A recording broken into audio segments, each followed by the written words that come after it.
10 दिवस लाडक्या बाप्पाची आराधना केल्यानंतर पुढच्या वर्षी लवकर या असं म्हणत राज्यभरात भक्तांनी लाडक्या बाप्पाचं विसर्जन केलं। ढोल ताशांचा गजर, गुलालाची उधळण करत बाप्पाचं विसर्जन झालं।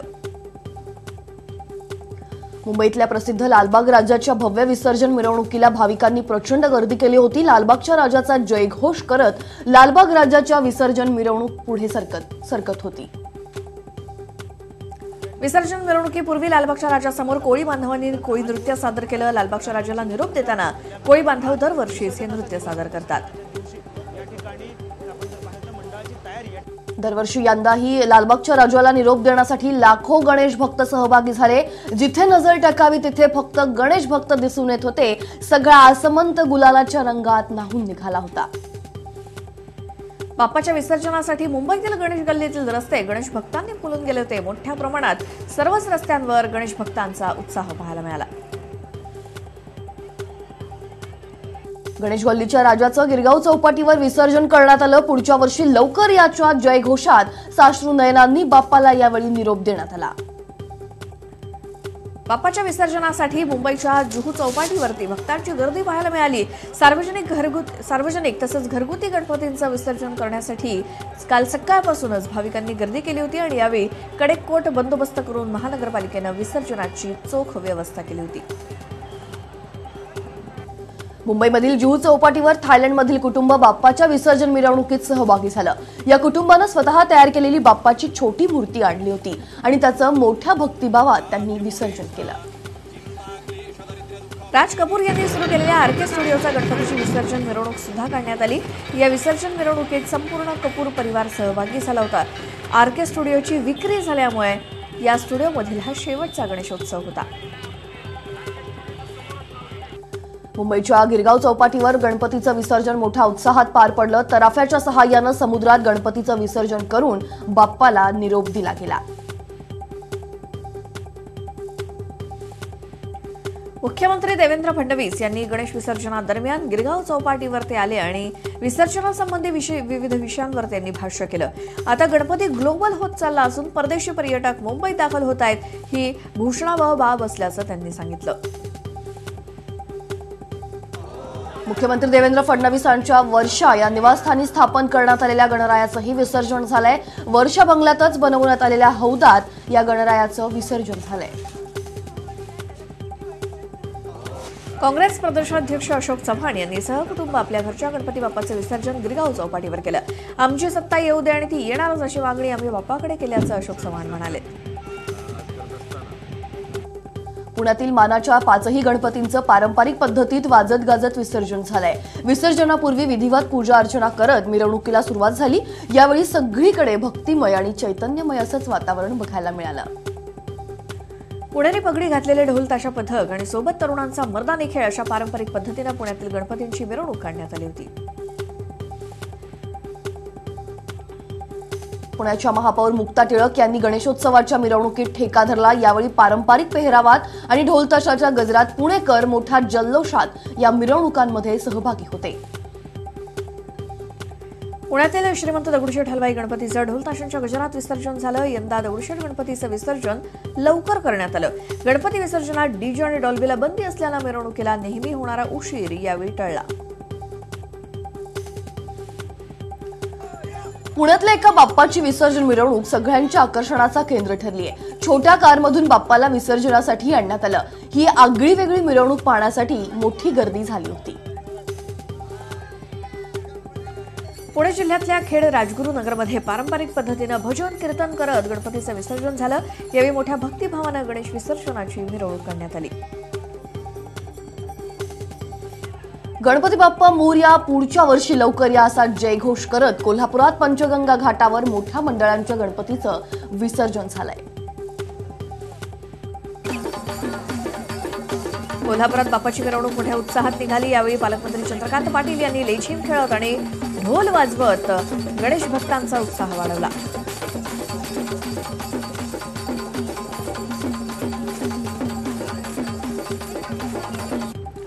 बारामतीतील मानाच्या गणपतीची विधिवत पूजा करत ढोल ताशांच्या गजरात मिरवणुका काढण्यात आल्या आणि गणपतीचं विसर्जन झालंय। दरवर्षीप्रमाणे याही वर्षी गुलाल विरहित मिरवणूक काढण्याची परंपरा जपण्यात आली आहे। नाशिकमध्ये रामकुंड, गोदाघाट, सोमेश्वर, चोपडा लॉन्स या भागात विसर्जन करण्यात आलं. याशिवाय गोदावरीचं प्रदूषण टाळण्यासाठी महापालिकेनं केलेल्या कृत्रिम तलावात गणपतीचं विसर्जन करण्यात आलं. तर नाशकातही विसर्जन मिरवणुकांदरम्यान धार्मिक सलोख्याचं उदाहरण बघायला मिळालं. तर गुलालवाडी गणेश मंडळाची विसर्जन मिरवणूक ढोल ताशांच्या गजरात सुरू होती. त्यावेळी अजान सुरू झाली आणि ढोल पथकांनी आपल्या ढोल वादन थांबवलंय. थोड्याच वेळानं अजान संपल्यानंतर पुन्हा एकदा ढोल वादनाला सुरुवात झाली. बाप्पाला निरोप देण्यासाठी राज्यभरात मिरवणुकांचे थाट दिसून आले. नाशिकमध्ये विसर्जन मिरवणुकीत परदेशी पाहुणेही सहभागी झालेले दिसले. नाशिकमध्ये स्पेनच्या काही पाहुण्यांनी हजेरी लावत विसर्जनाचा सोहळा अनुभवला. नाशिकच्या मध्यवर्ती कारागृहात गणरायाला भक्तिभावानं निरोप देण्यात आला. यावेळी कैद्यांनी गाण्यावर आणि तालावर ठेका धरत 10 दिवस गणरायाची आराधना केल्यानंतर बाप्पाला भावपूर्ण निरोप दिला. लासलगाव, येवला, निफाड, पिंपळगाव, बसवंतसह नाशिक जिल्ह्यातील अनेक गावात फटाक्यांची आतषबाजी करत फुलांची उधळण करत ढोल ताशांच्या गजरात श्री गणपतीचं विसर्जन करण्यात आलं. लासलगावमधील मानाच्या क्रांतीमित्र मंडळानं काढलेल्या गणपती बाप्पाच्या विसर्जन मिरवणुकीत महिला मोठ्या संख्येनं सहभागी होत्या. मोठ्या दिमाखात लासलगावमधील मानाच्या गणपतींचं विसर्जन करण्यात आलंय.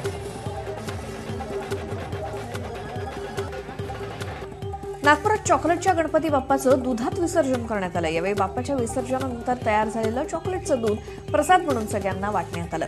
प्रदूषणमुक्त गणेशोत्सव हा यामागचा उद्देश होता. नागपुरात घरगुती बाप्पाचं अनेक नागरिकांनी तलावात विसर्जन करण्याऐवजी कृत्रिम तलावात विसर्जन करण्याला पसंती दिली आहे. यंदा नागपूरमधील फुटाळा तलाव परिसरातील कृत्रिम टँकमध्ये 10,000 पेक्षा जास्त गणेश मूर्तींचं विसर्जन झालं. नागपुरातील जागरूक गणेश भक्त मोठ्या प्रमाणात कृत्रिम टँकमध्ये बाप्पाच्या मूर्तीचं विसर्जन करतात. इचलकरंजी शहरात गणरायाच्या जयघोषात आणि ढोल ताशांच्या गजरात घरगुती आणि सार्वजनिक मंडळांच्या गणपतीचं विसर्जन झालंय. यावेळी पोलिसांचाही चोख बंदोबस्त ठेवण्यात आला.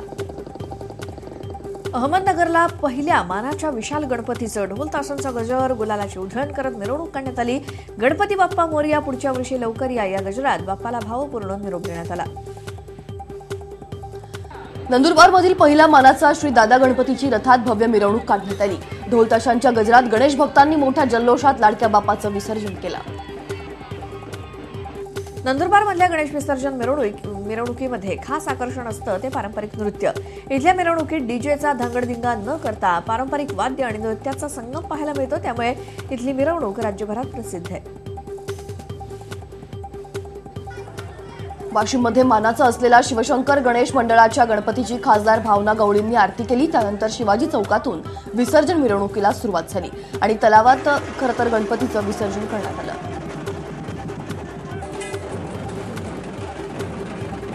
यवतमाळमध्ये भक्तिभावानं गणपतींचं विसर्जन झालं. घरगुती आणि सार्वजनिक मंडळांना गणपती विसर्जनासाठी संकटमोचन इथल्या कुंडामध्ये विहीर उपलब्ध करून देण्यात आली होती. तसंच घरगुती गणपतीच्या विसर्जनासाठी 25 ठिकाणी कृत्रिम टाक्या बांधण्यात आल्या होत्या. ज्या पद्धतीनं कोकणात घरोघरी डोक्यावरून गणराय आणले जातात त्याच पद्धतीत गणपती विसर्जनावेळी ही परंपरा कायम असलेली बघायला मिळते. ढोल ताशांच्या गजरात कोकणातल्या ग्रामीण भागात गणपती डोक्यावर घेऊन मिरवणुका काढत गणपतीचं विसर्जन करण्यात आलं.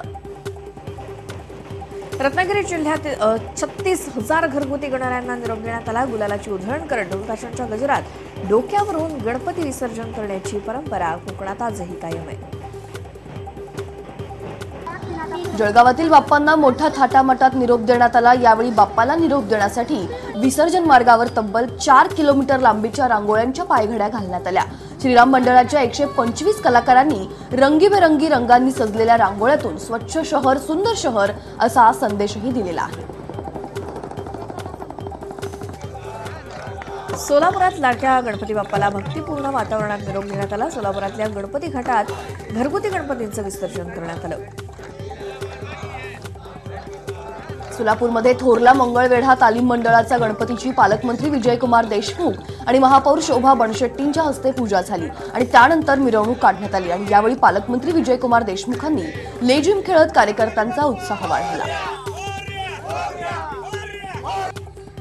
कोकणातील गुहागर इथे पारंपरिक पद्धतीने गावातले सगळे गणपती एका घरात एकत्र आणून सार्वजनिक आरती केली जाते। यावेळी गणपती समोर सर्वांना सुखी ठेवण्याचं सामूहिक गाऱ्हाणं घातलं गेलं आणि त्यानंतर महिला आणि पुरुषांनी एकत्रित येत जाखडी नृत्य करत बाप्पाचं विसर्जन केलं। औरंगाबादेत सार्वजनिक गणेश मंडळांच्या मूर्तीचं ढोलताशांच्या गजरात मिरवणुका काढत विसर्जन झालंय। यावर्षी डीजे ऐवजी मोठ्या प्रमाणात ढोलताशा पथकांना पसंती दिली आहे। गणपती बाप्पा मोरया, पुढच्या वर्षी लवकर या असं म्हणत लाडक्या बाप्पाला निरोप देण्यात आला। धुळे जिल्ह्यात सर्वात महत्त्वाचा आणि मानाच्या खुनी गणपतीचं ढोलताशांच्या गजरात आणि भक्तिमय वातावरणात विसर्जन करण्यात आलं। धुळ्यामध्ये 124 वर्षांची परंपरा असलेल्या खुनी गणपतीची मिरवणुकीत हिंदू मुस्लिम ऐक्य बघायला मिळालं। जेव्हा बाप्पाची मिरवणूक मस्जिदीसमोर आली त्यावेळी मुजावर यांच्या हस्ते बाप्पाची आरती करण्यात आली। नेहमीच ताणतणाव आणि 24 तास ड्युटीमध्ये कायम व्यस्त असणाऱ्या पोलिसांनी पोलीस स्टेशनच्या गणपती विसर्जनावेळी शिरूर पोलीस स्टेशनमधील सर्व अधिकारी आणि पोलीस कर्मचाऱ्यांनी बेंचवरती टीका धरला। साताऱ्यात गणेश विसर्जन मिरवणुकीदरम्यान कार्यकर्त्यांच्या आग्रहास्तव साताऱ्याचे आमदार शिवेंद्रसिंह राजे यांनी मला आमदार झाल्यासारखं वाटतंय या गाण्यावर ठेका धरला। डीजेवर बंदी असताना देखील पुण्यातील टिळक रोड परिसरात मोठ्या संख्येनं अनेक मंडळांकडून डीजेचा वापर सर्रास सुरू होता। न्यायालयाच्या आदेशाचं अनेक मंडळांनी उल्लंघन केलंय। नागपुरात गणेश विसर्जनादरम्यान सकाळपासून पोलीस तैनात करण्यात आले होते आणि या पोलिसांसाठी फुटाळा चौपाटीवर जय जवान जय किसान संघटनेनं सस्नेह भोजनाचं आयोजन केलं होतं। विसर्जना दिवशी पहाटेपासून बंदोबस्तात असलेल्या पोलिसांना राष्ट्रीय बंजारा परिषदेनं नांदेडमध्ये जेवणाचे डबे पुरवले। पोलीस अधीक्षक संजय जाधव यांना डब्बा देऊन या उपक्रमाचं उद्घाटन करण्यात आलं। नांदेडमधील 11,000 पोलीस, होमगार्ड, जवान, पोलीस मित्र आदींना जेवणाचे डबे पुरवण्यात आल्याची माहिती राष्ट्रीय बंजारा परिषदेचे राष्ट्रीय अध्यक्ष मोहन चव्हाण यांनी दिली। भिवंडी शहरातील 11 मस्जिद परिसरातून जाणाऱ्या गणेशोत्सव विसर्जन मिरवणुकीचं मुस्लिम बांधवांकडून फुलांची उधळण करत स्वागत करण्यात आलं। त्यामुळे ही मिरवणूक हिंदू मुस्लिम एकतेचं प्रतीक दर्शवणारी ठरली आहे। पुण्याच्या कात्रज भागात बाप्पाला निरोप देताना एक भावनिक दृश्य पाहायला मिळालं। माझ्या बाप्पाला कुठे नेताय, नेऊ नका असं म्हणत एक 3.5 वर्षांच्या चिमुरड्यानं हंबरडा फोडला।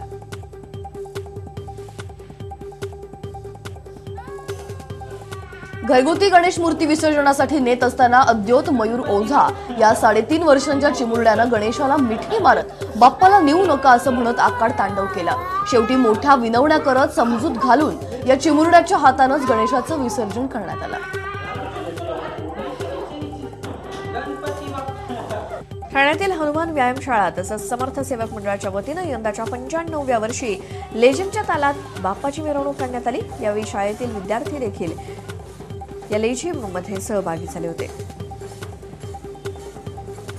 ठाण्यातील शिवसमर्थ शाळेत बसवण्यात आलेल्या बाप्पांचं पारंपरिक पद्धतीनं तलावपाळी इथं विधिवत विसर्जन करण्यात आलं। यावेळी सरकारनं डीजेच्या बाबतीत घेतलेला निर्णय योग्य निर्णय घ्यावा असं मत शाळेतल्या माजी विद्यार्थ्यांनी व्यक्त केलंय। खासदार उदयनराजे भोसलेंची साताऱ्यात डॉल्बी वाजवणार ही भूमिका फोल ठरल्याचं दिसून आलं। सातारा शहरात पारंपरिक वाद्य वाजवत गणेश मंडळांच्या मिरवणुका पार पडल्या। पोलीस प्रशासनानं घेतलेल्या कठोर भूमिकेमुळे साताऱ्यात एकही डॉल्बी रस्त्यावर दिसला नाही, तर सातारा जिल्ह्यातील तब्बल 250 डॉल्बी पोलिसांनी अगोदरच सील केले।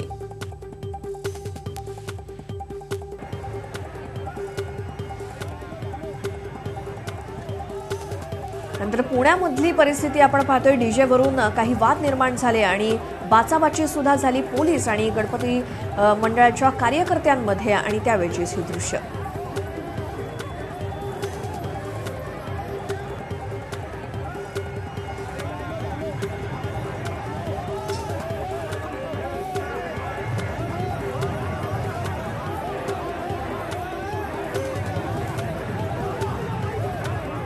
आणि त्यानंतर पोलिसांनी स्वतःवर चढून डीजे बंद करण्याचा प्रयत्न केला। त्यानंतर कार्यकर्ते आणि पोलिसांमध्ये बाचाबाची झाली आणि काही वेळासाठी या रस्त्यावरील परिस्थिती तणावपूर्ण झाली होती। काही वेळानं पुन्हा मर्यादित आवाज ठेवून डीजे चालू करण्यात आला आणि मिरवणूक मार्गस्थ झाली। सांगोला तालुक्यातल्या घेरडी इथं गणपतीच्या मिरवणुकांसमोर बारबाला थिरकल्याचा धक्कादायक प्रकार घडलाय। जुन्या नव्या हिंदी मराठी गाण्यांवर बारबालांनी यावेळी ठेका धरत अश्लील हावभाव करून प्रेक्षकांना भुरळ घालण्याचा प्रयत्न केला। या प्रकरणी आदर्श मंडळाचे अध्यक्ष, संयोजक आणि ट्रॅक्टर चालकावरती गुन्हा दाखल करण्यात आलाय।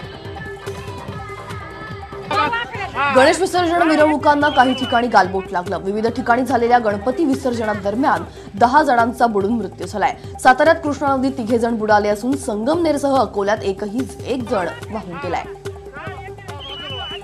येवला तालुक्यातील मानोरी बुद्रुक येथील दिगंबर माधव शेळके या सीआरपीएफच्या जवानानं आसाम राज्यातील तेजपूर इथे स्वतःला गोळी घालून आत्महत्या केल्याची घटना घडली आहे। मात्र ही आत्महत्या नसून घातपात असल्याचा खळबळजनक आरोप दिगंबर शेळके या जवानाच्या नातेवाईकांनी केलाय। या संदर्भात केंद्रीय गृह खात्याकडून सखोल चौकशी करून न्याय मिळत नाही तोपर्यंत पार्थिव न स्वीकारण्याचं कुटुंबीय आणि ग्रामस्थांनी ठरवलंय। मुंबईच्या गोवंडी पूर्व इथल्या ज्योतिर्लिंग लॉन्ड्रीला संध्याकाळच्या सुमारास भीषण आग लागल्याची घटना घडली। घटनास्थळी अग्निशमन दलाच्या 4 गाड्या दाखल झाल्या असून सध्या आग विझवण्यात यश आलंय। या घटनेत ज्योतिर्लिंग लॉन्ड्री पूर्णपणे जळून खाक झाली आहे आणि या आगीत कोणतीही जीवितहानी मात्र झाली नाहीये। जात वैधता प्रमाणपत्रासाठी 12 महिन्यांची मुदतवाढ दिल्यानंतरही कारंजा नगरपालिकेतील नगराध्यक्षासह 6 नगरसेवकांचे दाखले प्रशासनाकडे जमा नसल्याचं स्पष्ट झालंय। त्यामुळे कारंजा नगरपालिकेतील नगराध्यक्ष आणि 6 नगरसेवक अपात्र ठरणार आहेत।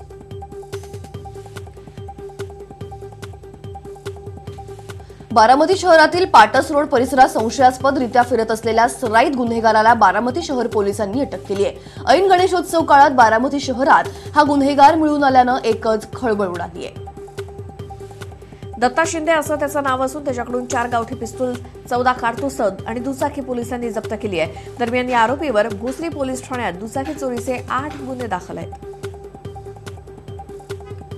मुंब्रा बायपास सुरू असलेलं काम, रस्त्यांवरील खड्ड्यांमुळे होणारी वाहतूक कोंडी यामुळे सार्वजनिक बांधकाम मंत्री एकनाथ शिंदे यांनी 1 महिन्यासाठी टोल मुक्तीचे आदेश दिले। मात्र आता 1 महिन्यानंतर आजपासून टोल वसुली पुन्हा सुरू करण्यात आली आहे। ठाण्यातील आनंदनगर टोल नाक्यावर टोल वसुली सुरू करण्यात आली। मात्र रस्त्यांवर वाहनधारकांना खड्ड्यांमुळे होणारा त्रास आणि त्यामुळे टोल नाक्यांवर होणाऱ्या वाहतूक कोंडीची समस्या अजूनही सुटलेली नसल्यानं वाहनधारकांनी टोल वसुली विरोधात नाराजी व्यक्त केली आहे। देवकुंड धबधब्यावर फिरण्यासाठी गेलेल्या 5 पर्यटकांपैकी 3 जणांचा धबधब्याच्या कुंडातील पाण्याचा अंदाज न आल्यानं बुडून मृत्यू झाल्याची घटना घडली आहे। पुण्यातून आलेल्या या 5 जणांचा ग्रुपनं स्थानिक प्रशासनानं बसवलेल्या चौकीवर अरेरावी करत ते धबधब्याकडे गेले। मात्र या 5 जणांना पाण्याचा अंदाज आला नाही आणि हे 5 जण बुडू लागले। यापैकी 2 जण कसेबसे बचावले परंतु 3घांचा मृत्यू झालाय। हरियाणातल्या गुरगावमध्ये तुफान पाऊस झालाय, त्यामुळे जनजीवन विस्कळीत झालंय। मोठ्या प्रमाणात पाऊस झाल्यानं जागोजागी पाणी देखील साचलंय। रस्ते जलमय झालेत, रस्त्यांवर तब्बल गुडघाभर पाणी साचलंय, त्यामुळे वाहनं पाण्याखाली गेलेत तर अंडरग्राऊंड रस्ते संपूर्णतः पाण्याखाली गेलेले आहेत। उत्तर प्रदेशचे मुख्यमंत्री योगी आदित्यनाथ यांनी राहुल गांधींवर टीका केली आहे। राफेल विमान खरेदीवरून राहुल गांधींनी मोदी सरकारवर जोरदार टीका केली, त्याला योगी आदित्यनाथ यांनी उत्तर दिलंय। काँग्रेसच्या काळातच देशात सर्वाधिक भ्रष्टाचार झाल्याचं योगी म्हणाले। लखनौमधल्या भारतीय किसान समिटच्या कार्यक्रमात योगी बोलत होते। सलामीवीर शिखर धवन आणि कर्णधार रोहित शर्मानं झळकावलेल्या शतकांच्या जोरावर भारतानं आशिया चषकात पुन्हा एकदा पाकिस्तानवर मात केली आहे। दुबईच्या मैदानात सुपर 4 गटात खेळवण्यात आलेल्या सामन्यात भारतानं पाकवर 9 गडी राखत मात केली आहे। अंतिम फेरीसाठी आपली दावेदारी आणखी प्रबळ केली आहे। पाकिस्ताननं विजयासाठी दिलेलं 238 धावांचं आव्हान भारतानं रोहित शिखरच्या भागीदारीच्या जोरावर सहज पूर्ण केलं। शिखर धवननं 100 चेंडूत 114 धावांची खेळी केली आणि त्याच्या या खेळीत 16 चौकार आणि 2 षटकारांचा समावेश होता। दुसऱ्या बाजूनं कर्णधार रोहित शर्मानं 111 धावांची नाबाद खेळी केली आणि शिखर धवनला आक्रमक खेळीसाठी सामनावीराचा खिताब देऊन गौरवण्यात आलं। भारत पाकिस्तान सामन्यात भारतानं पाकिस्तानचा 9 विकेट्स राखत दणदणीत पराभव केलाय आणि त्याचं भारतातील क्रिकेट चाहत्यांनी आनंदात स्वागत केलंय। दिल्लीत फटाके फोडून क्रिकेट चाहत्यांनी हा आनंद साजरा केला। हिमाचल प्रदेशात पावसाचा कहर पाहायला मिळतोय। प्रचंड पाऊस झाल्यानं नद्यांना मोठा पूर आलाय। पुराच्या पाण्यात अनेक नागरिक अडकलेत। कुल्लूतील संपूर्ण भाग पाण्याखाली गेलाय, त्यामुळे जनजीवन विस्कळीत झालंय।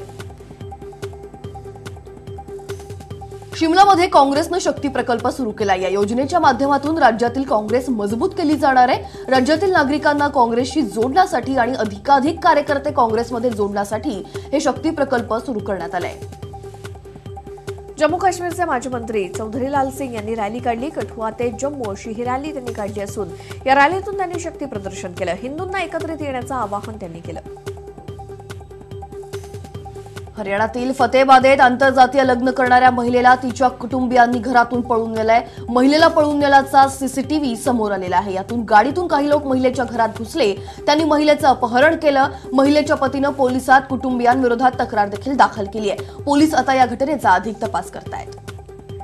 पश्चिम बंगालमधील कोलकातामध्ये पोलिसांच्या गोळीबारात एका विद्यार्थ्याचा मृत्यू झालाय. त्या विरोधात संपूर्ण कोलकातामध्ये संताप व्यक्त होतोय. सरकार विरोधात नागरिक रस्त्यावर उतरलेत. यातच या प्रकरणाची सीबीआय चौकशीच्या मागणीसाठी काँग्रेसनं राज्यपालांची भेट घेतली. काँग्रेसच्या शिष्टमंडळानं राज्यपालांची भेट घेऊन चौकशीची मागणी केली. हिमाचल प्रदेशात पावसानं अगदी धुमाकूळ घातलाय. त्यामुळे जनजीवन विस्कळीत झालंय. अनेक नद्या नाल्यांना मोठे पूर येत आहेत. पावसाच्या पाण्यात अनेक जण अडकलेत. त्यांच्या सुटकेसाठी हेलिकॉप्टरची मदत घेतली जाते. तर पावसात अडकलेल्या 19 जणांची हेलिकॉप्टरच्या सहाय्यानं सुटकाही करण्यात आली आहे. मनालीत पावसाच्या पाण्यात बस वाहून गेली. बास नदीला मोठा पूर आलाय. नदीच्या किनाऱ्यावर बस उभी असताना पावसाच्या पाण्यानं बसला वाहून नेलंय. सुदैवानं बस रिकामी होती, त्यामुळे मोठा अनर्थ टळला. हिमाचल प्रदेशात पावसानं हाहाकार माजवलाय. मनालीतील एका नदीला मोठा पूर आलाय. या पुराच्या पाण्यात नदी आपल्यासोबत मिळेल ते वाहून नेतीये. नदीनं अनेक वाहनं देखील आपल्यासोबत वाहून नेलेत. नदीच्या पाण्यात एक ट्रक अगदी वाहून गेलाय. कागदासारखा अवजड ट्रक नदीनं सोबत वाहून नेलाय. हिमाचल प्रदेशात पावसानं जनजीवन विस्कळीत केले. तुफान पावसामुळे जागोजागी गुडघाभर पाणी साचलंय. पावसाच्या पाण्यात अनेक वाहनं अडकलीत. वाहनांना बाहेर काढण्याचे प्रयत्न नागरिकांकडून सुरू आहेत. सगळीकडे वाहनं अडकल्यानं प्रवाशांचे मात्र मोठे हाल होत आहेत.